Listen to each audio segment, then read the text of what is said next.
ജമ്മു കാശ്മീരിൽ നടന്ന ഭീകരവാദത്തിന്റെ പുറകിൽ പാകിസ്ഥാൻ മിലിറ്ററിക്കും വിശേഷിച്ച് മിലിറ്ററി ജനറലിന് പങ്കുണ്ട് എന്ന തരത്തിൽ സൂചനകളുണ്ട്. ഇന്ത്യയുടെ ഇന്റലിജൻസിന് ഇത് സംബന്ധിക്കുന്ന എന്തെങ്കിലും വിവരം കിട്ടിയിട്ടുണ്ടോ എന്ന് നമുക്കറിയില്ല. പക്ഷെ ഒരു കാര്യം ഇപ്പോൾ വ്യക്തമാവുകയാണ്, നമ്മുടെ ആർമി ചീഫിനെ കാണാനില്ല. ആർമി ചീഫിനെ മാത്രമല്ല, അദ്ദേഹത്തിന്റെ ഫാമിലിയെയും.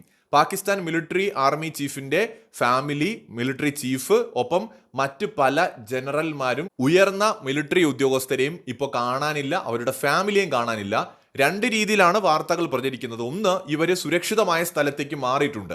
ഈ ഇന്ത്യയുടെ ആക്രമണം ഭയന്നിട്ട് ബങ്കറുകളിലോ മറ്റോ ഇവർ ഫാമിലിയുമായിട്ട് മാറിയിട്ടുണ്ട് എന്ന സൂചനകളുമുണ്ട്. രാജ്യം വിട്ടു എന്ന് ഇന്റർനാഷണൽ മീഡിയാസ് വരെ റിപ്പോർട്ട് ചെയ്യാണ്. ഇവർ രാജ്യം വിട്ടിട്ടുണ്ടാകാമെന്നും പറയുന്നുണ്ട്, ഇവർ മിസ്സിംഗ് ആണെന്നും പറയുന്നുണ്ട്. ഏറ്റവും കൂടുതൽ പ്രചരിക്കുന്ന വാർത്ത ഇദ്ദേഹം രാജ്യം വിട്ടിട്ടുണ്ട് എന്നാണ്. അദ്ദേഹം ഫാമിലിയോടൊപ്പം രാജ്യം ഉപേക്ഷിച്ചു പോയി എന്നതാണ് ഇപ്പോൾ പ്രചരിക്കുന്ന വാർത്ത. ഞാനിത് 100% ഇങ്ങനെയാണെന്ന് നമുക്ക് പറയാൻ പറ്റില്ല. ഇപ്പോൾ നമ്മുടെ നാഷണൽ മീഡിയാസ് ആയിക്കോട്ടെ, അന്താരാഷ്ട്ര മാധ്യമങ്ങളായിക്കോട്ടെ, ഇത് സംബന്ധിക്കുന്ന നിരവധി ലേഖനങ്ങൾ വരുന്നുണ്ട്. പക്ഷേ ഇതിനകത്ത് ഏകപക്ഷീയമായിട്ട് കണ്ണടച്ചുകൊണ്ട് ആർമി ചീഫ് രാജ്യം വിട്ടു എന്നൊന്നും നമുക്ക് പറയാൻ പറ്റില്ല. പക്ഷെ അദ്ദേഹം ഒളിവിലാണ്. അത് പാകിസ്ഥാന്റെ അകത്ത് തന്നെ ഉണ്ടോ, പാകിസ്ഥാൻ വിട്ട് വേറെ എവിടേക്കെങ്കിലും പോയോ, ഇനി ഇറാനിലേക്ക് പോയോ, അല്ലെങ്കിൽ സെൻട്രൽ ഏഷ്യൻ രാജ്യങ്ങളിലേക്ക് പോയോ, ഗൾഫിലേക്ക്, സാധാരണ ഇവർ പറക്കുന്ന രാജ്യങ്ങളിലൊന്ന് ഖത്തറാണ്, ഖത്തറിലേക്ക് വല്ലതും പോയോ, ഇനി തുർക്കിയിലേക്ക് പോയോ, നമുക്കറിയില്ല, അമേരിക്കയിലേക്ക് പോയോ. എന്തായാലും ആളെ കാണാനില്ല, മിസ്സിംഗ് ആണ്. അദ്ദേഹത്തെ മാത്രമല്ല, അദ്ദേഹത്തിന്റെ ഫാമിലിയെ കുറിച്ചും ഒരു വിവരവുമില്ല. ഇദ്ദേഹം മാത്രമല്ലെന്നേ, ഭീകരവാദികൾ മിസ്സിംഗ് ആണ്.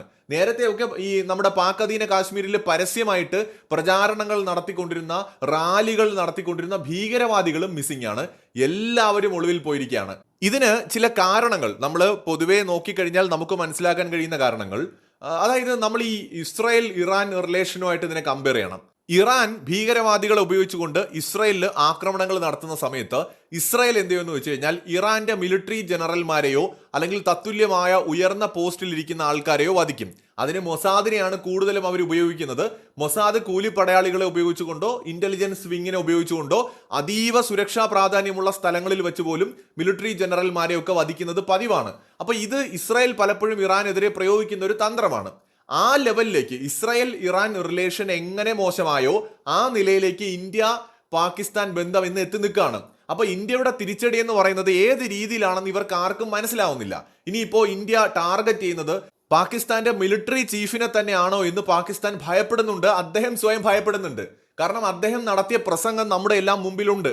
അതിനുശേഷമാണ് ഭീകരാക്രമണം നടന്നിരിക്കുന്നത്. അപ്പോൾ പാകിസ്ഥാന്റെ മിലിറ്ററി ചീഫിന് ഇതിലൊരു പങ്കുണ്ട് എന്ന് നമുക്ക് സാധാരണക്കാരായ നമ്മളെപ്പോലുള്ളവർക്ക് പോലും തോന്നുന്നുണ്ട്. അപ്പൊ ഇന്ത്യക്ക് എന്തായാലും എന്താണ് നടന്നത് എന്നതിനെ കുറിച്ച് കൃത്യമായ ഇന്റലിജൻസ് റിപ്പോർട്ട് ഇതിനോടകം തന്നെ കിട്ടിയിട്ടുണ്ടാകണം.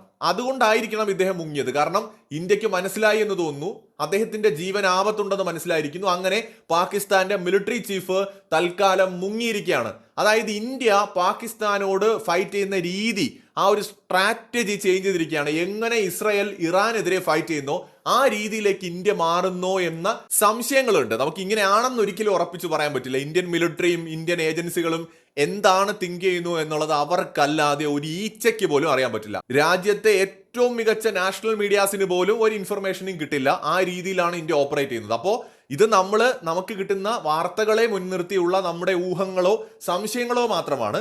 ഒരിക്കലും ഇതിനൊരു ആധികാരികമായിട്ടുള്ള ഒരു സോഴ്സും ഇതിന്റെ പുറകിലില്ല. അത് ഞാൻ വീണ്ടും വ്യക്തമാക്കുകയാണ്. പക്ഷേ ഇദ്ദേഹം മുങ്ങിയിട്ടുണ്ട്, ഇദ്ദേഹം രാജ്യം വിട്ടു എന്നോ ഒളിച്ചിരിക്കുന്നോ എന്നുള്ള വാർത്തകളാണ് വരുന്നത് വിത്ത് ഫാമിലി. ഇദ്ദേഹം മാത്രമല്ല, പാകിസ്ഥാൻ മിലിറ്ററിയിലെ ഉയർന്ന പല ഉദ്യോഗസ്ഥരെയും കാണാനില്ല. അതേസമയം പാകിസ്ഥാൻ പ്രധാനമന്ത്രിയുടെ ഓഫീസ് തന്നെ ഒരു ഫോട്ടോ പങ്കുവച്ചിട്ടുണ്ട്. പാക് പ്രധാനമന്ത്രിയുടെ തൊട്ടടുത്തായിട്ട് അവരുടെ മിലിറ്ററി ചീഫ് ഇരിക്കുന്നതായിട്ടുള്ള ഒരു ഫോട്ടോയാണ്. ഇത് ഇപ്പോൾ എടുത്തതാണോ എന്നൊന്നും നമുക്കറിയില്ല. എന്തായാലും ഈ വാർത്ത വളരെയധികം പ്രചരിച്ചിട്ടുണ്ട് പാകിസ്ഥാന്റെ ഉള്ളിലും, അതായത് ഇന്ത്യൻ മാധ്യമങ്ങളിൽ മാത്രമല്ല. അപ്പൊ അതുകൊണ്ടാണ് ഇങ്ങനത്തെ ഒരു പോസ്റ്റ് പങ്കുവച്ചത്. എന്ന് വെച്ചാൽ ആർമി ചീഫ് മുങ്ങിയെന്ന് പറഞ്ഞു കഴിഞ്ഞാൽ പാകിസ്ഥാൻ മിലിറ്ററിയുടെ സകല ഊർജവും ചോർന്നു പോകും. അതുകൊണ്ട് പാകിസ്ഥാന്റെ പ്രൈം മിനിസ്റ്റർ ഓഫീസ് തന്നെ ഒരു ഫോട്ടോ പങ്കുവച്ചിട്ടില്ല, എല്ലാവരും ഇവിടെ ഉണ്ടെന്ന് കാണിച്ചിരിക്കുകയാണ്.